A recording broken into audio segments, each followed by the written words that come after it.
자, 앞에서 현대시 1 했었다, 선생님하고, 그지? 이제 현대시 2 들어가 보도록 할게.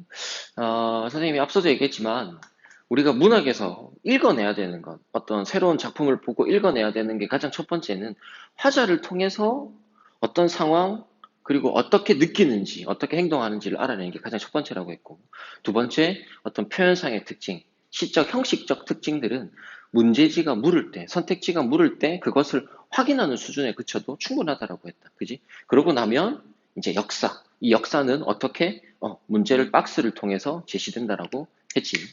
그러니까 우리가 작품을 읽으면서 해야 되는 가장 첫 번째, 화자는 도대체 어떤 상황에 놓여 있고 뭘 바라보고 있고 그래서 어떻게 느끼고 있고 어떻게 행동하고 있는지를 알아내야겠지. 자, 현대시 2 박목월의 윤사월이다. 박목월의 윤사월이다. 우리가 박목월 하면 제일 먼저 생각나는 건 청록파잖아. 그지? 그런데 지금 현대시 2에서 그 어디에도 청록파에 대한 언급은 없어. 그러니까 청록파에 대한 언급이 있었다라면 이 윤사월을 읽을 때 그런 어떤 청록파적 특질을 작품에 반영해서 읽어낼 수도 있겠지만 우리가 박목월을 청록파라고만 보기에는 박목월의 작품들은 그렇게 많지는 않아. 박목월 후기시에 가면 또 청록파적이지 않은 것들도 많기 때문에. 그러니까 우리가 박목월을 안다라고 해서 청록파야. 어? 뭔가 청록파적이야. 그런 느낌들은 빼자고. 오케이? 빼고 역시 작품을 읽을 때 작품에 주목해서 먼저 읽는 거야. 윤사월이라는 작품은 굉장히 막 애틋함이 있잖아. 다른 작품들하고는 박목월의 다른 작품들하고 굉장히 다르게 굉장히 어떤 전통적인 애틋함이 잘 드러나 있는 작품이라서 선생님도 좋아하는 작품인데 윤사월의 박목월 한번 볼게. 앞에 띄워놨지. 송악가루 날리는 외딴 봉우리. 이걸 보고 뭘 우리가 아직 알 수 있겠니? 그지? 아직 알 수 있는 건 없어. 윤사월 해 길다. 꾀꼬리 울면 산지기 외딴방 눈먼 처녀사 문설주에 귀 대이고 엿듣고 있다. 이러고 시가 끝이 나. 이래버리니까 에? 도대체 이걸 도대체 쌤 뭘 읽어야 되죠? 화자가 등장하는 것도 아니고요. 그러니까 굉장히 난감하겠지만 찬찬히 뜯어가면서 읽어보면 돼. 자, 일단 화자는 나라고 나오지 않았어. 그러니까 화자는 뭔가를 보고 있겠지. 그지? 그럼 화자가 뭘 보고 있는지부터 확인하자고. 화자가 뭘 보고 있을까? 그렇지. 뭘 보고 있지? 눈먼 처녀가, 맞아? 눈먼 처녀가 귀를 대고 엿듣고 있는 걸 본 거야, 핵심. 그지? 근데 눈먼 처녀가 귀를 대고 엿듣고 있는 걸 봤는데 눈먼 처녀가 어떻게 귀를 대고 엿듣게 됐지? 그렇지. 여기. 꾀꼬리 소리가 오니까.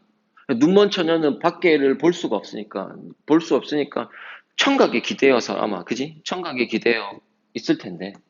어? 어? 꾀꼬리 소리가 들리네. 바깥 세상에 무슨 일이 있는가 궁금해서 귀를 대고 있겠지. 그걸 화자는 뭐 하고 있는 거야? 그렇지. 보고 있는 거야.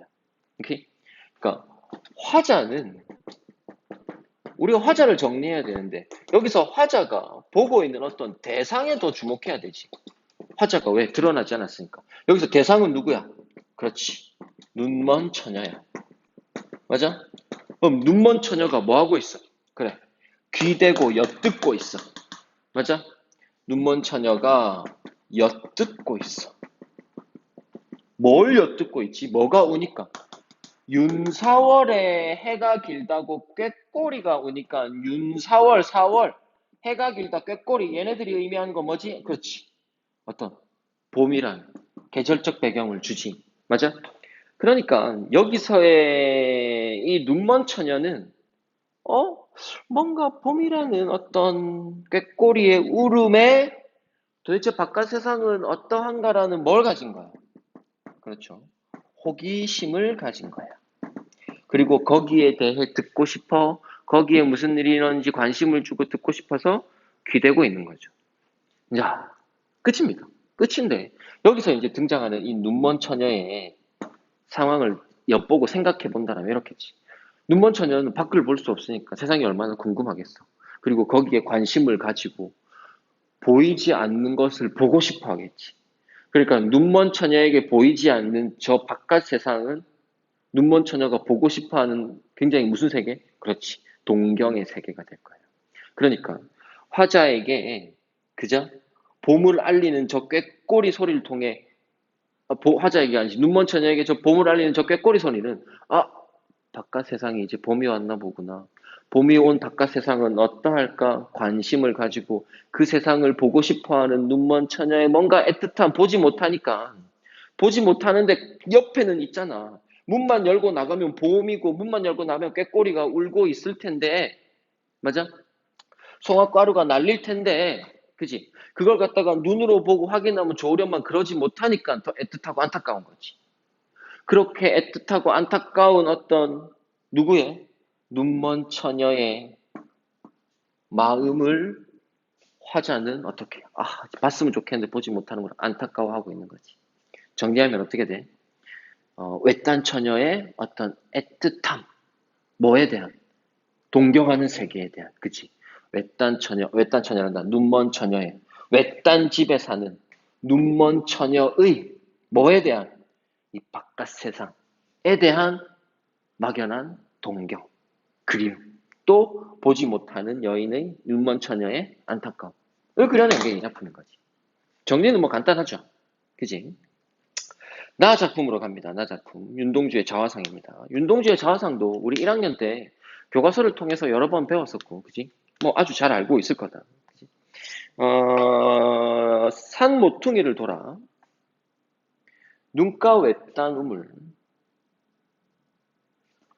화자는 산 모퉁이를 돌아 논가 외딴 우물로 홀로 찾아가서 들여다본다. 어디를? 우물 속을. 그지? 우물 속을 들여다보니까 우물 속에는 달이 밝고 구름이 흐르고 파란 하늘이 펼치고 파란 바람이 불고 가을이 있다. 그리고 한 사나가 있다. 그러니까 화자는 우물을 보면서 뭘 발견했냐면 이런 것들을 발견했는데 이것뿐만이 아니라 뭘 더 발견했지? 한 사나이를 발견했지. 사나이가 있네.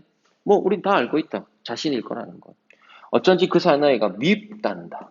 그죠? 그런데 돌아가다 생각해보니까 또 가엾단다. 뭐 다들 잘 알고 있지. 다시 그 사나이가 미워서 돌아간다. 그지? 그러다가 다시 돌아가니까 또 그리워진다. 그러니까 미웠다 그리웠다 한다라는 건 화자는 미움과 그리움 사이에서 뭐 하는 거지? 갈등하는 거야. 어떤 내적 갈등이 일어나는 거지. 맞아? 근데 그 우물을 통해 본 건 누구야? 결국 그렇죠. 화자 자신이죠. 맞아? 그러니까 화자 자신에 대한 어떤 미움과 그리움의 내적 갈등이 끊임없이 일어나고 있는 거지. 맞아? 뭐 이 정도 정리하면 끝난 거지. 그지? 우물 속에 달이 밝고 구름이 흐르고 다시 우물 속에 그냥 우물 속에 달이 밝고 구름이 흐르고 하늘이 펼치고 파란 바람이 있다. 앞에서도 우리 나왔던 거잖아. 똑같이 반복되는 거지. 시상을 환기하는 게 되는 거고. 맞아? 화자는 시 속에서 저 우물 속에 있는 나뿐만이 아니라 우물 속에도 이런 것들이 있다라는 건 또 하나의 화한의 세계를 발견한 거지. 그지?